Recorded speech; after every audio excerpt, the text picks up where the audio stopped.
मैं जयपुर बोल रहा हूं। मेरा इतिहास आज से सदियों पुराना है।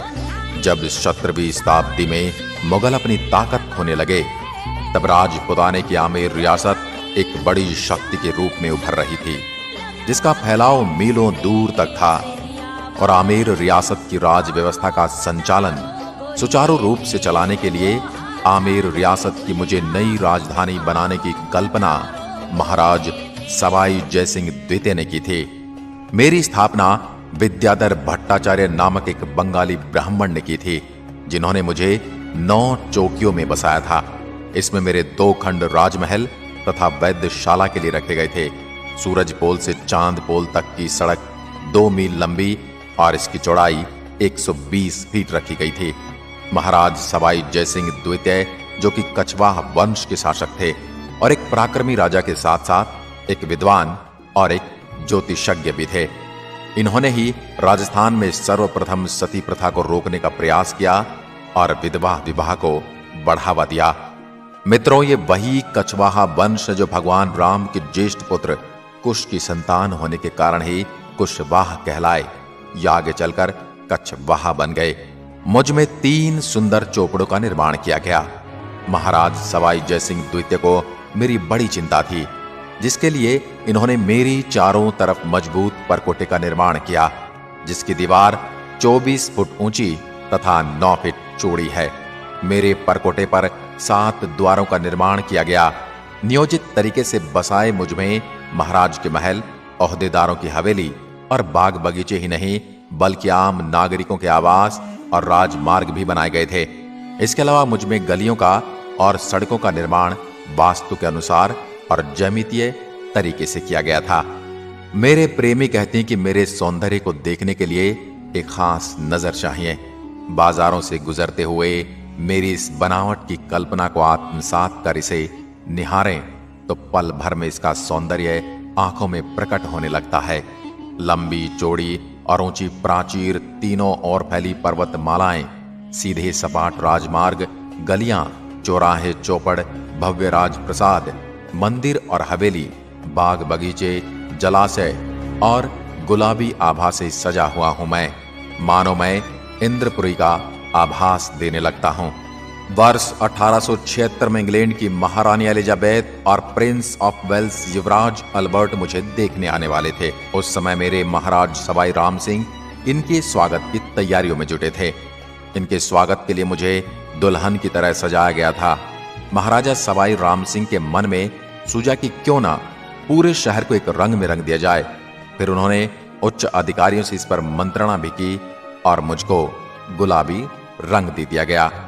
उसके बाद से मैं गुलाबी हो गया और बाद में चलकर मुझे गुलाबी नगर कहा गया। 19वीं सदी में मेरा विस्तार शुरू हुआ। तब मेरी जनसंख्या 1,80,000 के आसपास थे। 2001 के आंकड़ों के अनुसार 23,37,319 और 2012 के बाद 30 लाख से ज्यादा हो चुकी है। मेरे मुख्य उद्योगों में धातु, संगमरमर, वस्त्र छपाई, हस्तकला, रत्नमय आभूषण का आयात निर्यात तथा पर्यटन उद्योग शामिल हैं। इसलिए मुझे भारत का पेरिस भी कहा जाता है। मैं 11,117 वर्ग किलोमीटर तक फैला हुआ हूं।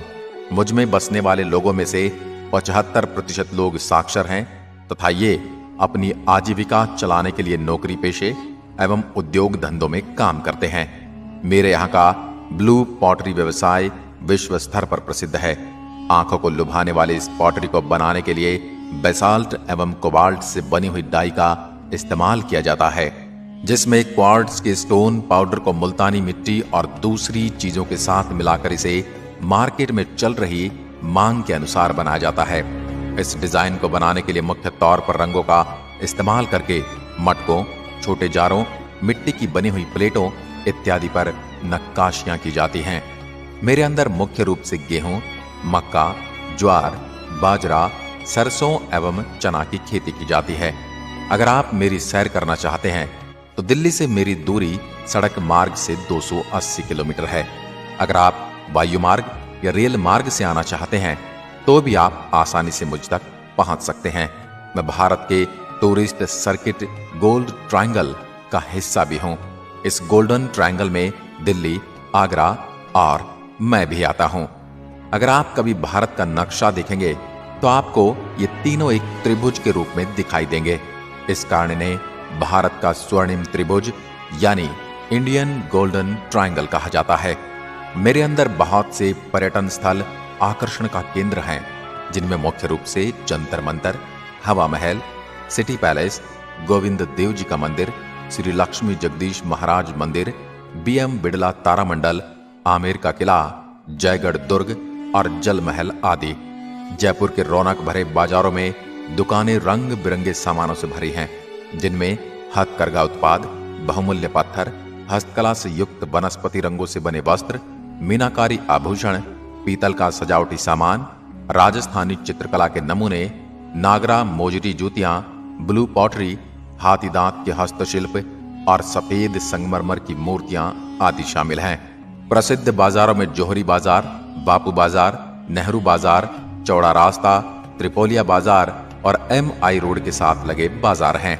अब मैं आपको एक एक करके मेरे कुछ दर्शनीय स्थलों की सैर करवाऊंगा। सबसे पहले बात करते हैं जंतर मंतर वैद्यशाला की। यह पत्थर से निर्मित वैद्यशाला है। यह जयसिंह की 5 वैद्यशालाओं में सबसे विशाल है। इसके जटिल यंत्र, इसका विन्यास व आकार वैज्ञानिक ढंग से तैयार किया गया है। यह विश्व प्रसिद्ध वैद्यशाला है, जिसे 2010 में यूनेस्को ने विश्व धरोहर की सूची में शामिल किया था। मध्ययुगीन भारत के खगोल विज्ञान की उपलब्धियों का जीवंत उदाहरण है। इनमें सबसे प्रभावशाली राम यंत्र है, जिसका उपयोग ऊंचाई नापने के लिए किया जाता है।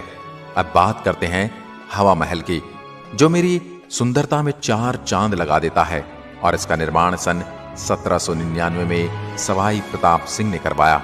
ये महल राजपूत स्थापत्य का मुख्य प्रमाण चिन्ह।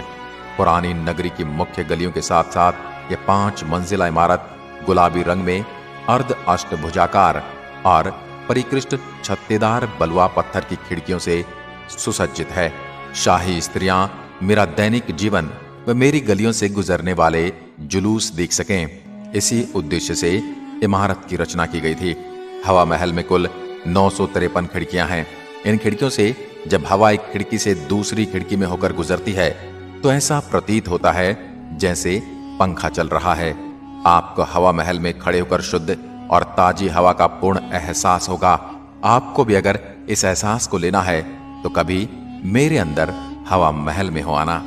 अब मैं आपको मुझ में बसे गोविंद देव जी के मंदिर के बारे में बताता हूँ। भगवान श्री कृष्ण को समर्पित यह मंदिर अपने बगीचे के बीच में स्थित है। मंदिर में स्थापित मूर्ति महाराज सवाई जयसिंह द्वितीय वृंदावन से लाए थे। अब मैं अपने आमेर महल के बारे में बताता हूँ। यह लगभग 2 शताब्दी पूर्व राजा मानसिंह, मिर्जा राजा जयसिंह और सवाई जयसिंह द्वारा निर्मित महलों, मंडपों, बगीचों और मंदिरों का एक आकर्षक भवन है। माउठा झील के शांत पानी से यह महल सीधा चमकता है और यहाँ सुगम रास्ते द्वारा पहुंचा जा सकता है। सिंहपॉल और जलेब चौक तक अक्सर पर्यटक हाथी पर सवार होकर आते हैं। चौक के सिरे से सीढ़ियों की पंक्तियां उठती हैं। एक शिला माता के मंदिर की ओर जाती है और दूसरी महल के भवन की ओर। यह मंदिर स्थापित करने के लिए राजा मान सिंह द्वारा संरक्षक देवी की मूर्ति, जिसकी पूजा हजारों श्रद्धालु करते हैं। पूर्वी बंगाल, जो बांग्लादेश है, कि जैसोर से यहाँ लाई गई थी। मेरे जयगढ़ किले के बारे में तो आपने सुना ही होगा, जहाँ तोपें ढालने का काम होता था। यहाँ आज भी एशिया की सबसे बड़ी तोप जयबाण विद्यमान है, जो इसकी सुदृढ़ता का प्रमाण देती है। मुझसे कुछ ही दूरी पर रामगढ़ झील मौजूद है, जिसमें पानी की आवाज बारिश से होती है। मुझसे 80 किलोमीटर दूर भारत की दूसरी सबसे बड़ी खारे पानी की प्राकृतिक झील सांभर झील है और ये नमक का उत्पादन करने में अग्रणीय है। अब मैं आपको मुझ पर बीती कुछ दुखद घटनाओं का जिक्र करता हूँ। 13 मई 2008 मुझ में श्रृंखलाबद्ध 7 बम विस्फोट किए गए। विस्फोट 12 मिनट की अवधि के भीतर घनी आबादी वाले स्थलों पर किए गए। 8वां बम निष्क्रिय पाया गया। प्रारंभिक सूचनाओं में मृतकों की संख्या 600 बताई गई। इन विस्फोटों को हवा महल के निकट सहित विभिन्न इलाकों में साइकिलों के जरिए अंजाम दिया गया। अब मेरी रंगत बदल रही है। हाल ही में मुझे विश्व के 10 सबसे सुंदर शहरों में शामिल किया गया। महानगर बनने की ओर अग्रसर हुए मुझ में आजादी के बाद कई महत्वाकांक्षी निर्माण हुए।